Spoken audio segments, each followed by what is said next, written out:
आपको याद रखो, काम की बात सुनो। लोकतंत्र आया, लोकतंत्र की बुनियाद ये थी कि जिन अधिकारों से हमें वंचित किया गया वो अधिकार हम तक पहुंचे। लोक लेखा समिति बनी प्रदेश में, केंद्र स्तर पे, फिर और बात आगे बढ़ी, पंचायत स्तर पे पंचायत राज लागू हुआ और निर्णय उसका परिणाम ये था, उसका उद्देश्य ये था कि जो गांव में रहता है, जो शहर में रहता है, जो गांव के उस छोर पर रहता है, जो बस्ती के उस टूटी झोपड़ी में रहता है, उसको भी सुख सुविधाएं मिले। चाहे वो प्रधानमंत्री की बेटी हो या एक मजदूर किसान की बेटी हो, उसको भी स्वाभिमान सम्मान का जीवन मिले। जो गरीब है वो अगर उससे टैक्स लिया जा रहा है तो उसको सुविधा देने का काम सरकार का होना चाहिए।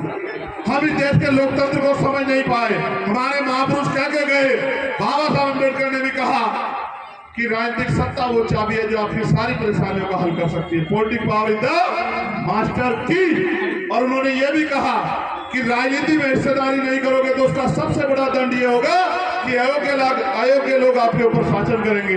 आज देश में ऐसे लोग राज सत्ता में बैठे हैं जिनसे ना राज चलाना आता, ना घर चलाना आता, जिनको ये भी नहीं पता कि किस तरह हमारी माए बहने अपने आंसू बहा बहा के भूखे पेट इस देश में अपना समय पर व्यतीत कर रहे हैं। किस तरह से एक गरीब आदमी जब अपनी बेटी की शादी करता है तो हजारों रुपए उधार लेता है, पूरी जिंदगी उस उधार को चुकाता रहता है।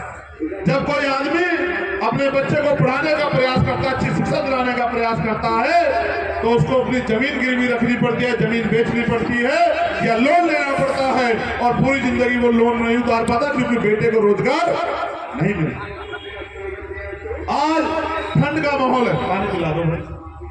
आज ठंड का माहौल है, इस ठंड के माहौल को सीतापुर में हम ठंडा नहीं रखेंगे। इस ठंड के माहौल को हम लोग गर्मी में बदलेंगे, और गर्मी में तब बदला जाएगा जब घर्षण होगा, और घर्षण तब होगा जब आप मेरी बात पे दोनों हाथ उठा के विश्वास दिलाओगे हम आपकी बात के साथ खड़े हैं।